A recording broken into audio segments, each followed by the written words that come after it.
मैं राजवीर गुंजन कुछ अनसुनी कुछ अनदेखी कहानियों के साथ एक बार फिर आपके बीच आया हूँ। तो चलिए सुनते हैं ममता मेहरोत्रा जी के द्वारा लिखित एक और कहानी, सौदा।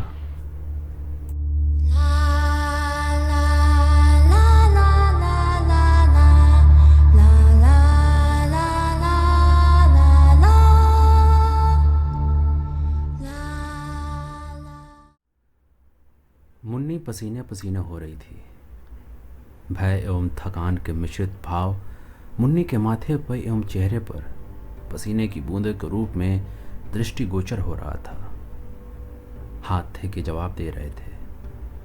घबराहट में तो हर वक्त लगता है कि कहाँ क्या गलती हो गई। व्यग्रता में वो कुछ खोजना चाह रही थी पर खोज नहीं पा रही थी। शायद आंखों के सम्मुख आकर चीजें अदृश्य जैसी हो जाती हैं। मुन्नी को हाथ से हाथ पर विश्वास नहीं हो रहा था।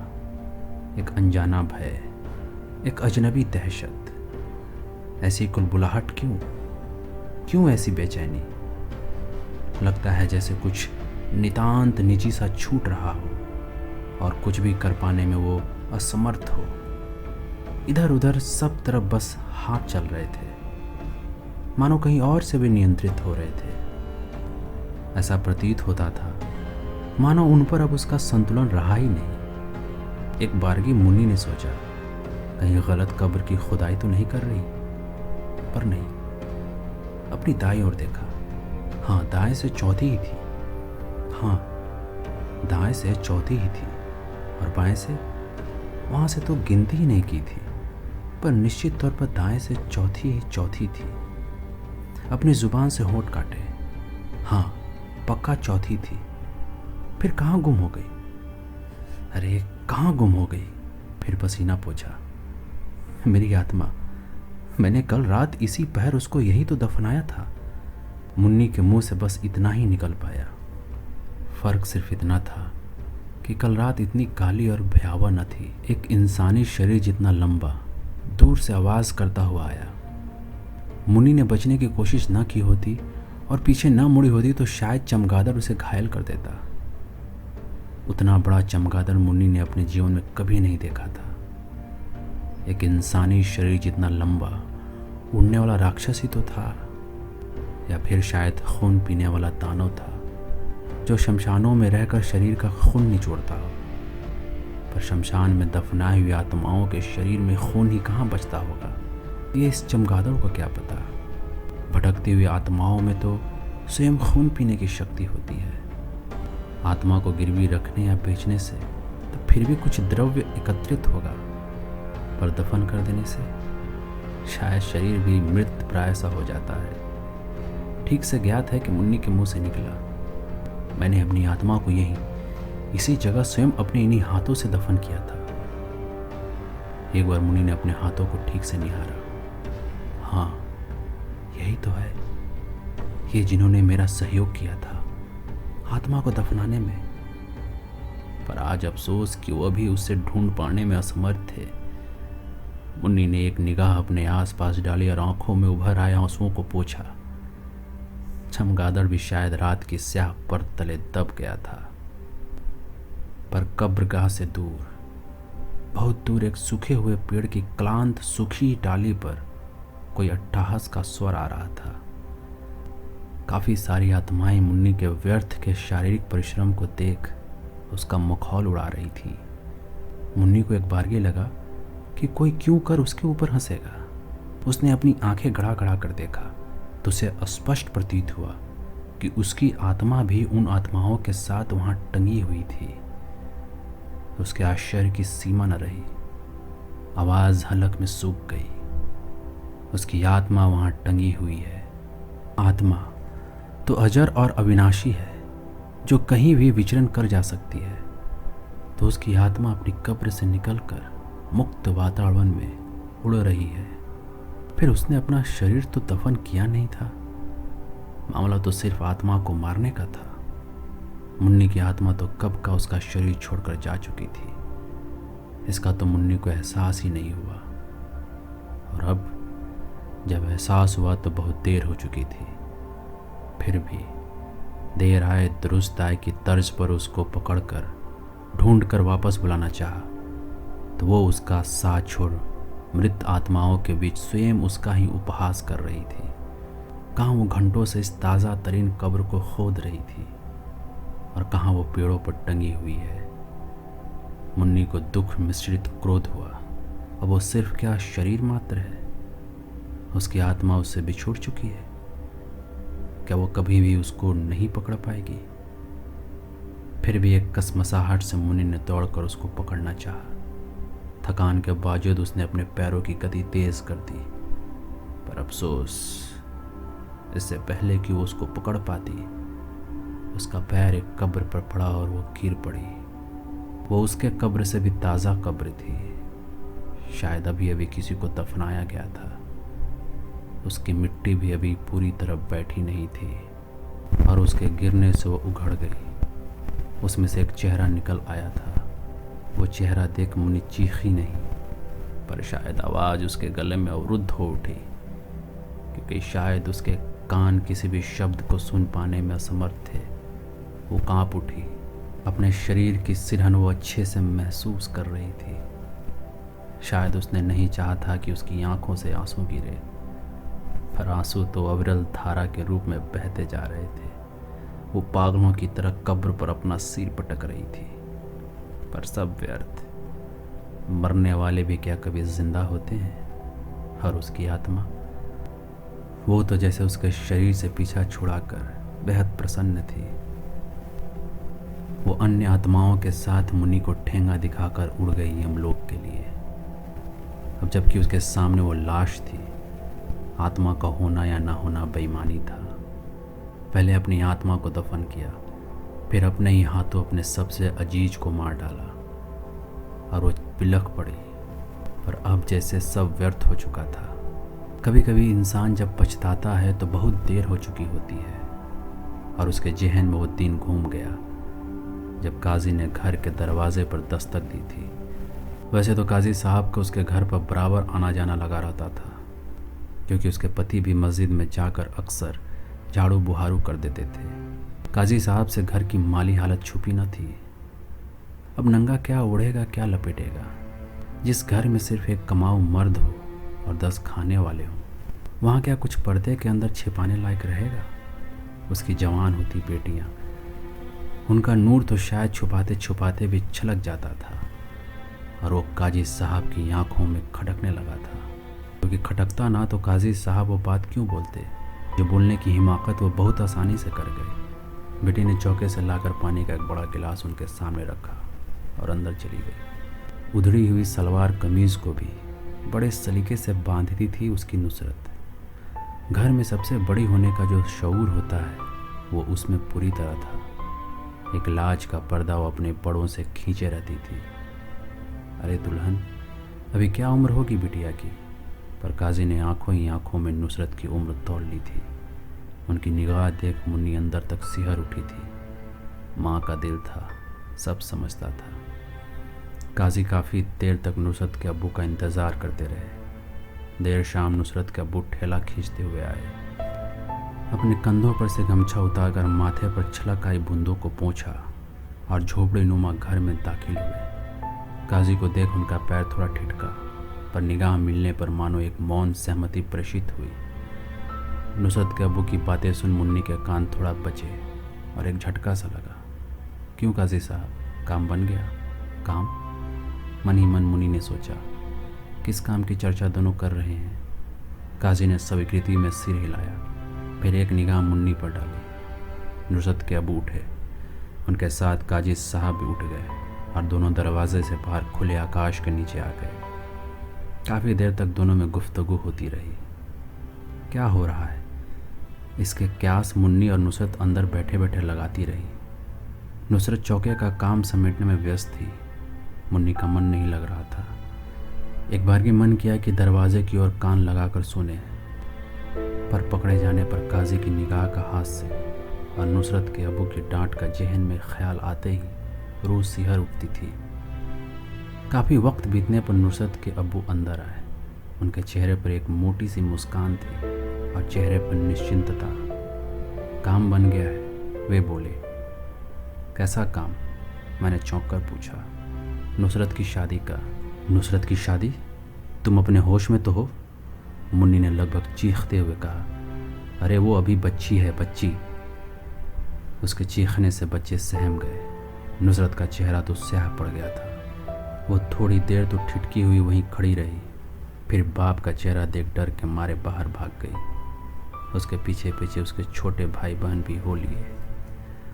मुन्नी के शौहर थोड़ा क्रोध से कांपते रहे। उनकी आदत थी कि जब उसे क्रोध आता था तो उनके आगे बोलने की हिम्मत किसी की न होती थी। मुन्नी की तो कभी न हुई, और उस दिन भी वो चुप्पी लगा गई। हाँ, बच्ची है, पर शरीर के साथ एक पेट भी है, और उस पेट को भोजन की सख्त आवश्यकता पड़ती है। और अगर एक के मरने से 10 जनों का भला हो सकता है तो फिर इसमें बुराई ही क्या है? वैसे भी सौदा हो चुका है। शौहर के लहजे में सपाटपन था। सौदा? यह शब्द मुन्नी के जहन को अंदर ही अंदर मथने लगा। भला कोई अपने ही घर की बहू बेटियों का सौदा करता फिरता है? अरे हम नुसरत का अच्छा सा निकाह करेंगे। हाँ हाँ, अच्छे से करना। दहेज के लिए पैसा का इंतज़ाम कहाँ से होगा? और मुन्नी के कानों में रुन-झुन बजने लगा। शहनाइयों की आवाज़ गूंजने लगी और सारे स्वप्न धुल गए। सहसा अश्रुओं की धारा बहने लगी, और उस वेग में गरीबों को भी कहीं सपनों की आदत होती है। एक सुंदर सा पर असंभव प्रतीत होने वाला दिवा स्वप्न एक झलक दिखाकर कहीं विलीन हो गया। अपनी गुड़िया को, अपनी गुड़िया सी नुसरत को वो लाल जोड़े में विदा कर रही थी, पर यह शायद सिर्फ एक दिवा स्वप्न ही बनकर रह जाएगा। कल सुबह काजी लाल जोड़ा लेकर आएंगे। नुसरत को होने वाले शोहर मालदार आसामी है, अरब का शेख है। उम्र? अरे मर्दों की उम्र में क्या रखा है? पैसे वाला है, अच्छे से रखेगा। फिर हमें भी तो पूरे 50,000 दे रहा है। कभी एक साथ इतने नोट देखे हैं? अपनी पूरी ज़िंदगी ही बन जाएगी। और सोचो, ऊपर से नुसरत अपने घर चली जाएगी। क्या तुम नहीं चाहते कि उसका घर बसे? मुन्नी भी चाहती थी कि नुसरत का घर बसे, पर ऐसे बसे, ऐसे कदापि नहीं चाहती थी। अपनी आत्मा को बेचने के अलावा उसके पास कोई विकल्प न था। उसने एक निगाह नुसरत पर डाली और एक अपने और छोटे बच्चों पर। फिर जब नुसरत से निगाह मिली तो उसकी आत्मा कांप उठी। उसे सौदा मंजूर है। आंखें बंद कर स्वयं अपने ही हाथों उसने अपनी आत्मा का गला घोट दिया और अपनी आत्मा को अपने ही कंधों पर उठा ले जाकर शमशान में दफन कर दिया। उसको नीचे भी दफन नहीं किया था कि दोबारा ढूंढने में कठिनाई होती। उसकी आत्मा को कहाँ दफन किया है इसका उसे पता था, क्योंकि पूरे होशो हवास में उसने उसको दफन किया था। पर अब वो अच्छे से चाहकर भी ढूंढ ना पा रही थी। उधर बाहर भीड़ का जमवाड़ा था। लोग एक शेख को घेर कर चीख चिल्ला रहे थे। कब्रगाह के अंदर 2 ताज़ा कब्रें बनी हुई थी। दूसरी लड़की का बाप और परिवार भी शेख को लाठियों से मार रहे थे। मारो साले को, बच के जाने न पाए। हाँ हाँ, इतना मारो कि इसका खून भी बहे, तब इसे अपनी गलती का एहसास होगा। गलती? 2 कत्ल का जिम्मेदार व्यक्ति कहीं गलती करता है? ये तो कत्ल है। कत्ल वह भी 2-2 मासूम लड़कियों का।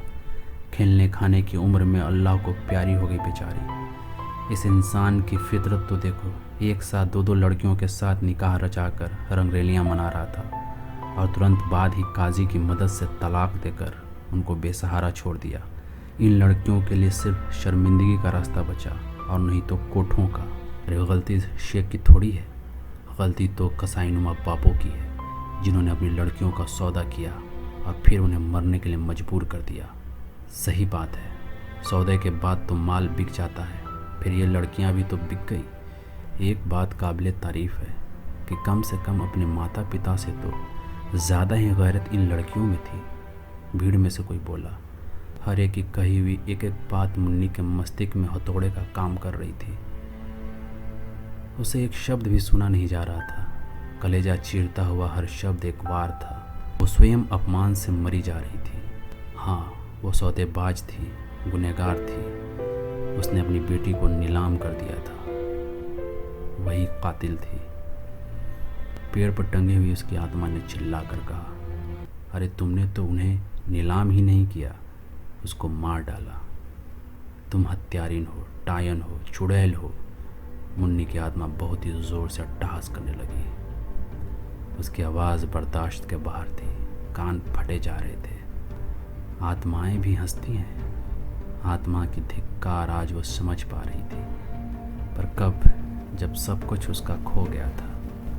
उधर भीड़ पीट पीट कर शेख का कचूमड़ बना रही थी। उसका पासपोर्ट छीनकर फाड़ डाला गया था। एक विदेशी आकर हमारी स्वदेशी बाला के साथ ऐसा कुछ कर जाता है और हम सब तमाशा देखते रह जाते हैं। मुन्नी ने भी हाथ उठाकर उसे मारना चाहा, पर उसके शरीर की शक्ति आत्मा में संप्रेषित थी और उसके मरने से वो गायब हो गई। आत्मा ने मुन्नी का उठा हाथ रोक लिया। उसके हाथ में जैसे शक्ति चुक गई थी। जो आत्मबल था वो जैसे जवाब दे गया था। मुन्नी के कानों में आवाज़ पड़ी कि तुम भी तो संलिप्त हो। फिर शेख पर दोष क्यों? और अचानक उसे लगा कि उसके आसपास उपस्थित जन समुदाय मानो उसकी ओर इंगित कर करके हंस रहा हो। उसने कसकर आंखें बंद कर ली, क्योंकि उनके तीखे आवाज सह पाने की क्षमता उसमें नहीं थी। मारो, मारो, ये भी दोषी है। यह स्पष्ट से शब्द उसके कान में पड़े। पता नहीं वो मुन्नी की तरफ इंगित थे भी या नहीं, पर उसे आभास कुछ ऐसा ही हुआ। और इसके पहले कि एक टूटी हुई चप्पल उसके मुंह पर पड़े, वो भागने लगी। भागते भागते वो कितनी दूर निकल आई, इसका उसका एहसास नहीं हुआ। उसके माथे पर अचानक पसीने की बूंदें छलक आई थी। उसके हाथ पैर कांप रहे थे और ऐसा लगता था कि कोई उसके पैर रोकने की कोशिश कर रहा है और उसमें शक्ति ख़त्म हो गई है। फिर भी कुछ दूरी तो वो उनको घसीटते हुए चल ही रही थी। सहसा उसका पैर लड़खड़ाया और वो ताज़ा खुदी कब्र पर एक झटके से गिर पड़ी। गिरने से उसकी गिल्ली मिट्टी ढीली पड़ गई और वो लाश पूरी तरह बाहर निकल आई। शायद उसको बहुत गहरे तक दफन नहीं कर पाए होंगे। उसको देखते ही उसके पूरे शरीर का खून जम गया। आंखों से अश्रु की धारा बहने लगी। वो काफ़ी देर भय से कांपने लगी। वो लाश अपने दोनों हाथ खोले उसे बुला रही थी। आओ माँ। उसकी आंखें खुली। तुम भी आ जाओ। एक न एक दिन सबको यहाँ आना है, पर तुमने मुझे बहुत जल्दी यहाँ भेज दिया। बताओ, मेरा क्या कसूर था? तुमने मेरा सौदा क्यों किया? क्यों किया? बोलो। मैं जीना चाहती थी, जीना। रुनझुन से उसकी पायल बोली और चूड़ियाँ खनकी। मुन्नी को ऐसा लगा कि मानो कोई हरकत हुई है। वो घबरा गई, मानो वो लाश स्वयं वही है। पर मुन्नी अभी मरना कहाँ चाहती थी। उसने स्वयं के जीने के लिए ही तो अपनी बेटी का सौदा कर डाला था, मार डाला था। स्वयं अपने हाथों से उसने मानो गला घोट दिया था। वो पापी थी, माँ होकर हत्यारिन थी। वो चाहती तो नुसरत को लेकर भाग सकती थी। क्या होता, एक नया आशियाँ ढूंढना पड़ता। नुसरत आज जिंदा होती। एक तेज़ आंधी चली और उसके ऊपर कब शादी की और वो लाल चुनर उड़कर उसकी आत्मा पर जा लिपट गई। मुन्नी का एक हाथ उसकी आत्मा खींचने लगी और एक उसकी बेटी वो कब्र के गड्ढे में गिरने लगी। सहसा उसके मुंह से जोर की चीख निकल गई। जब होश आया तो चारों तरफ उसका परिवार इकट्ठा था। कोई उसको पंखा झेल रहा था, कोई पानी की छींटें मुंह पर डाल रहा था। उसका शरीर पूरा का पूरा बेजान था। उसमें चाहकर भी कोई कंपन नहीं हो रहा था। वो सिर्फ नुसरत के नाम की रट लगाई हुई थी। डफली की ताल बज रही थी और द्वार पूजा के गीत गाए जा रहे थे। नुसरत, उसका तो सौदा हो चुका था।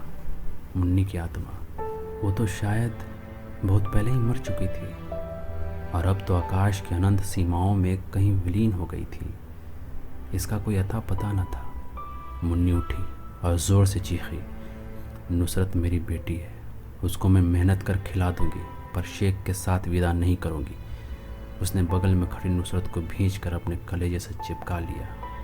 माँ बेटी की आंखों में अविरल अश्रु धारा थी।